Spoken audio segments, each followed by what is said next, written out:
अस्सलाम वालेकुम, मेरा नाम उसामा इखलाक है। इस ट्यूटोरियल में हम समझेंगे कि एस्ट्रिक्स को किस तरह से इंस्टॉल किया जाता है। इस वक्त जो मैं यूज़ कर रहा हूँ वो CentOS यूज़ कर रहा हूँ 5.10। अब मैं सबसे पहले एस्ट्रिक इंस्टॉल करने के लिए हमें एक लिंक चाहिए होगा जो कि हमें एस्ट्रिक की वेबसाइट से बआसानी मिल सकता है। मैं एस्ट्रिक 11 यूज़ कर रहा हूँ, उसका लिंक आप कॉपी करेंगे और यहाँ पे जो मैं कमांड बता रहा हूँ उसके साथ आप पेस्ट करेंगे।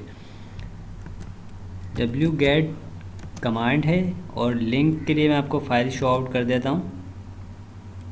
ये प्रोसीजर्स हैं हमारे कि हम फर्स्ट सेकंड थर्ड स्टेप में क्या क्या करेंगे और लास्ट स्टेप कौन सा होगा, तो इसी के थ्रू हम जो है इंस्टॉलेशन को कंप्लीट करेंगे। जिस तरह से मैंने ये लिंक कॉपी किया हुआ है वेबसाइट से, आप भी जाके वेबसाइट से लिंक ले सकते हैं।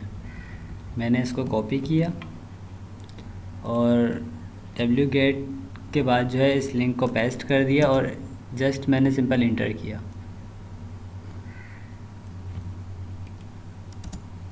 जैसे मैं इंटर करूँगा तो ये अपनी इंस्टॉलेशन स्टार्ट कर देगा और ये एट द सेम टाइम जो है नेट से डेटा उठा के आपके पीसी में इंस्टॉल करेगा। जितना अच्छा आपका इंटरनेट होगा उतनी जल्दी एस्ट्रिक इंस्टॉल हो जाएगा। वैसे इतनी बड़ी फ़ाइल होती नहीं है एस्ट्रिक की, तो ज़्यादा देर नहीं लगेगी।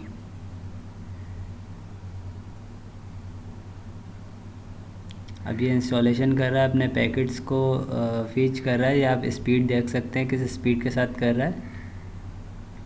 तो इसके बाद मैं इस फ़ाइल के बारे में बता दूं जब तक ये हो रहा है इंस्टॉल। ये जो मैंने फ़ाइल क्रिएट करी है, हमने लिंक कॉपी कर लिया। जब लिंक से जो है इंस्टॉलेशन हो जाएगी, इंस्टॉलेशन होने के बाद हम इसको अनजिप करेंगे विंडोज़ की फॉर्म में। और या तो अगर आप इसमें कुछ अनटार करेंगे, जिसकी कमांड है आप देख सकते हैं फोर्थ स्टेप पे -XZVF। और इसके बाद जो है नीचे आप फिफ्थ स्टेप में देख सकते हैं जो हमारी डायरेक्टरी बन चुकी होगी, हम उसको रिमूव कर देंगे। और थर्ड स्टेप में आप देख रहे हैं कि LS लिखा हुआ है। इसका मतलब है हम लिस्ट लेते हैं, जो जिस तरह से डायरेक्टरी देखनी होती है हमें पीछे, तो उसको हम LS से देखते हैं। और बाकी जब इंस्टॉलेशन हो जाएगी तो उसके बाद हम जो है इसकी डायरेक्टरी चेंज कर देंगे, एस्ट्रिक की डायरेक्टरी के अंदर आ जाएंगे। और उसके बाद हम फर्दर प्रोसेस को स्टार्ट कर देंगे कि इसमें कौन कौन से प्रोसेसेस हैं। एक यम कमांड होती है, ये मुख्तलिफ़ पैकेजेस होते हैं। एक तरह से अगर इन्वायरमेंट क्रिएट करना होता है तो मुख्तलिफ उसके लिए सपोर्टिंग इन्वायरमेंट्स क्रिएट किए जाते हैं या मुख्तलिफ़ पैकेजेस को इंस्टॉल किया जाता है ताकि वो उससे मर्ज होके वो इजीली चल सके। जिस तरह आपने एग्जांपल देखी होगी कि अगर हमें कोई वीडियो चलानी होती है यूट्यूब पर, तो हम उसके लिए FLV प्लेयर इंस्टॉल करते हैं क्योंकि वो सपोर्टिंग टूल है उसका।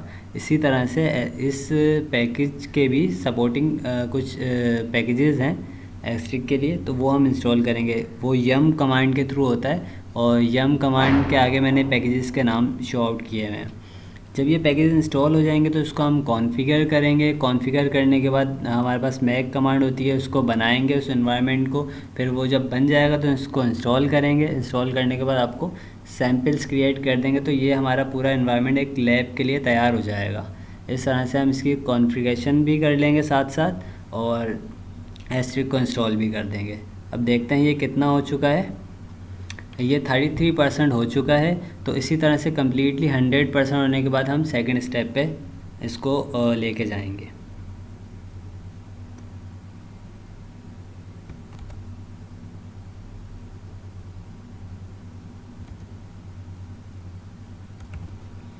ये फ़ाइल इस वक्त पूरी डाउनलोड हो चुकी है और इस फाइल का पाथ आप यहाँ देख सकते हैं *11 current.tar.gz। ठीक है। अब इसके बाद हम फर्दर जो प्रोसेस आएगा इसको जो है एक्सट्रैक्ट करने का आएगा या अनटार करने का आएगा।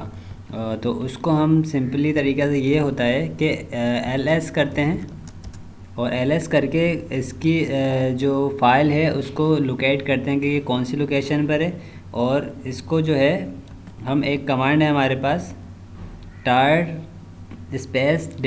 -XZVF, इसके थ्रू जो है अनटार करते हैं। अब मैं आगे कमांड का नाम लिख दूँगा, ये आगे फ़ाइल नेम लिख दूँगा, sorry -11-cu RRENT dash tar dot gz। इसको मैंने इंटर किया तो अब इसकी इंस्टॉलेशन एस्ट्रिक की शुरू हो गई है। और ये एस्ट्रिक जो है अनजिप हो चुका है, इस वक्त अनटार हो चुका है।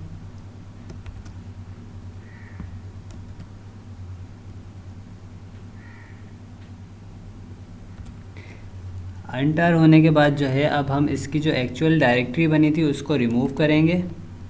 उसको रिमूव करने का तरीका यही सिंपल होगा कि हम इसकी लिस्ट ले लेंगे। लिस्ट लेने के बाद अब यहाँ हमें 2 डायरेक्टरीज नज़र आ रही हैं। अब जो है हम इसको यहाँ से रिमूव कर सकते हैं।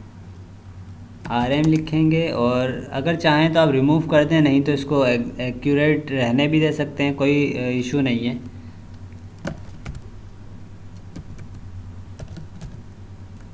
$11.CURRENT.tar.gz इसको हमने रिमूव किया। इसने हमसे पूछा कि रिमूव कर दें, कंफर्मेशन मांगी, हमने यस लिख के एंटर किया तो ये डायरेक्टरी हमारे पास से रिमूव हो चुकी है। हमारे पास जो सेकंड स्टेप है वो आप यहाँ तक हम इसको कर चुके हैं, 5th स्टेप तक। उसके बाद जो है अब हम यम इंस्टॉल करेंगे, और लेकिन उससे पहले हम इसकी डायरेक्टरी चेंज करेंगे। डायरेक्टरी भी सेम इसी तरह से चेंज होगी कि ls लेंगे, ताकि ls में इसलिए बार बार ले रहा हूँ ताकि हम एक्चुअल लोकेशन पे रह सकें। cd करके और इसकी जो डायरेक्टरी है ast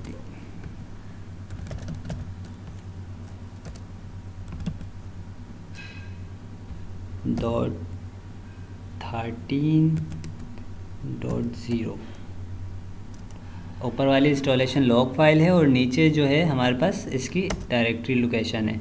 अब मैं इस लोकेशन के अंदर आ चुका हूँ और अब हम यम कमांड इंस्टॉल करेंगे। और मैं पहले अब वहाँ से कॉपी कर लेता हूँ कमांड को, क्योंकि यहाँ पे थोड़ी सी भी मिस्टेक जो है कमांड में आपकी पूरी जो सीक्वेंस चल रही है उसको एग्जीक्यूट नहीं करेगी। मैंने यहाँ कॉपी करके इसको जैसे ही एंटर करूँगा तो हमारे पास रिस्पांस आ जाएगा इसका।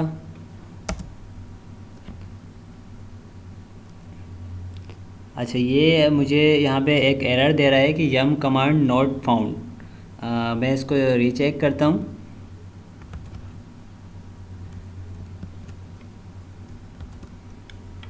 अब ये आप देख सकते हैं कि मैंने यम कमांड को एग्जीक्यूट किया है, और यम कमांड इससे पहले एग्जीक्यूट इसलिए नहीं हो रही थी कि मैंने इसका y जो है कैपिटल टाइप कर दिया था।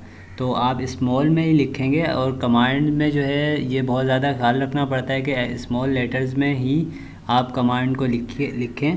तो अब ये जो है आप देख सकते हैं कि लोडेड हमें दे दिया है।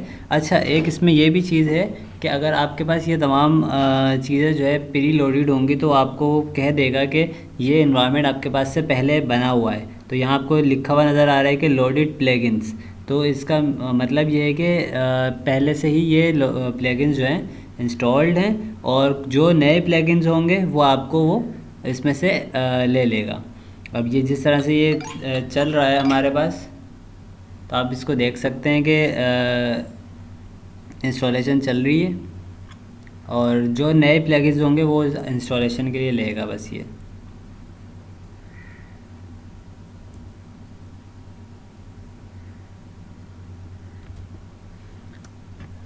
अब ये यम के कुछ पैकेजेस इंस्टॉल हो चुके हैं और कुछ रिमेनिंग हैं। आप यहाँ पे साथ में देख सकते हैं कि इंफॉर्मेशन चल रही है, और GCC और GCC C++ ये इंस्टॉल हो चुके हैं।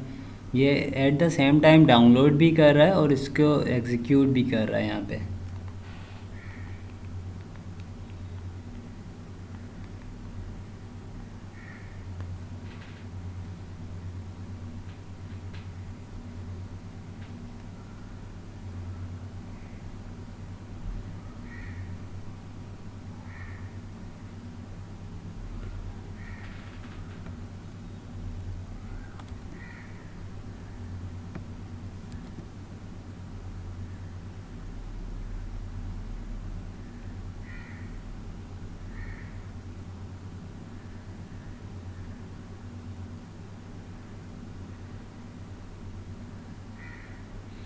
अब यहाँ पे ये देख सकते हैं आपके लाइब्रेरीज़ को अपडेट कर रहा है ये। जितने भी हमने इसको पैकेज बताए थे उसने अपडेट कर दिए हैं। और अब ये हमारे पास एक इस तरह की सिचुएशन सामने आ गई है कि तमाम अपडेट और क्लियर इसने करके एग्जीक्यूट करा दिए हैं ये हम पैकेजेस। अब मैं आपको अगर दिखाऊं तो यहाँ पे एग्जीक्यूशन फ़ाइल मैं आपको दिखाता हूँ जो मैंने तैयार की थी। स्टेप बाय स्टेप हम उसको कंसिडर कर रहे थे।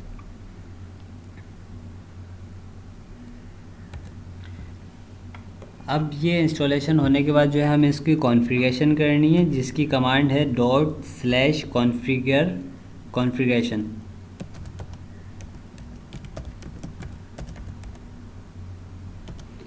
जैसे ये लिख के मैं इंटर करूँगा तो इसने मुझे एक पैरामीटर शो किया है जो कि बता रहा है कि ये इसमें कोई स्पेलिंग मिस्टेक है। मैं इसको रीचेक कर लेता हूँ।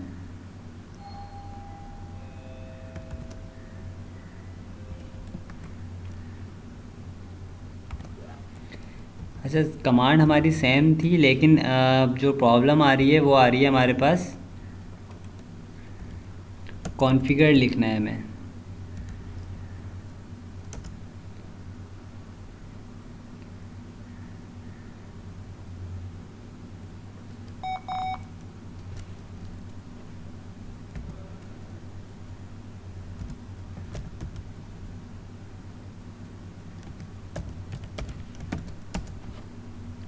कॉन्फ़िगर लिख के हमने इंटर किया तो आपके पास ये तमाम चीज़ें कॉन्फ़िगर होने शुरू हो गई। और इसका सबसे ज़्यादा हमें ख्याल रखना पड़ता है, कमांड्स हमारे जहन में होती हैं और मुख्तलिफ़ पैटर्न्स हमारे जहन में होते हैं। तो कमांड्स हमेशा स्मॉल लेटर्स में लिखेंगे हम। और सेकेंडली जो कमांड है वो एक्यूरेट मिस हो जाता है कभी, जैसे अभी कॉन्फ़िगरेशन और कॉन्फ़िगर में हुआ, तो इसका हमें ख्याल रखना है। जब ये एस्ट्रिक आपके पास शो हो जाए स्क्रीन पर तो इसका मतलब ये है कि आपका एस्ट्रिक जो है अब प्रॉपर्ली इंस्टॉल हो चुका है और इसके कुछ पैरामीटर हमें कॉन्फ़िगर करने होते हैं, तो उसको हम कॉन्फ़िगर करने के लिए मैक कमांड को यूज़ करते हैं। तो अभी मैं CLS करके CLS क्लियर स्क्रीन करके मैंने स्क्रीन पे आ गया। और मैक की कमांड यूज़ करते हुए सबसे पहले मैं मैक यूज़ करूँगा, मैक इंस्टॉल यूज़ करूँगा और मैक सैम्पल यूज़ करूँगा। तो हमारा जो है एक ऐसा इन्वायरमेंट क्रिएट हो जाएगा जिस पे हम अपने लैब वर्क को परफॉर्म कर सकते हैं। मैक मैंने अभी क्रिएट किया है, तो ये तमाम पैकेजेस को एक रनिंग इन्वायरमेंट में हमें शो आउट कर रहा है। मैक हमारा क्लियर हो चुका है। अब मैक इंस्टॉल जो है हम एग्जीक्यूट करेंगे। मैक इंस्टॉल करने के बाद जो है उसके बाद मैक सैम्पल्स करेंगे ताकि वो अपने सैम्पल्स भी क्रिएट कर दे।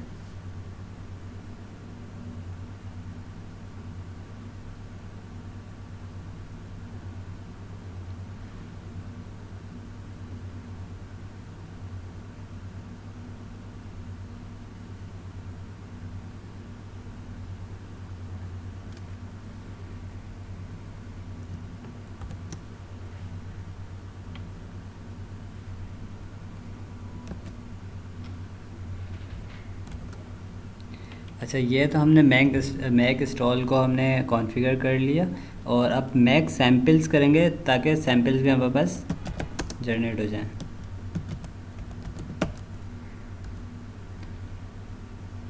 और जैसे ये प्रोसेस ख़त्म होगा इसका मतलब ये है कि आपने एस्ट्रिक को पूरी तरह से इंस्टॉल कर लिया है। और इंस्टॉलेशन के बाद जो है ये अब रेडी है, इस पर आप वर्कआउट स्टार्ट कर सकते हैं। बहुत शुक्रिया, थैंक यू।